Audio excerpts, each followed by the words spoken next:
Оставка од министерот Димитров, повлекување на законот за зголемување на даноци, да се почитува волјата на народот јасно изразена на референдумот на 30 септември. Ова беа само дел од барањата кои ги упати лидерот на ВМРО ДПМН Христијан Мицковски до владата предводена од Зоран Заев на третиот поред протестен марш во Скопје организиран од ВМРО ДПМН. Не од повиклива оставка на оној министер за надворешни работи. Поради сите понижувања, национални омаловажувања што ни ги приреди. Но најмногу поради тоа што не нарече искомплексирана нација, нацијата која левот му го дала, нацијата која што го школувала и него и неговото семејство. Веднаш не од повиклива оставка.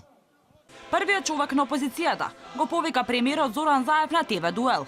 Мицковски му порача на Заев да се соочат пред очите на јавноста, да разговараат за политиките на владата, кои според Мицковски се недостоинствени за државата. На протестниот марш не изостанаа ни пораките упатери кон судството.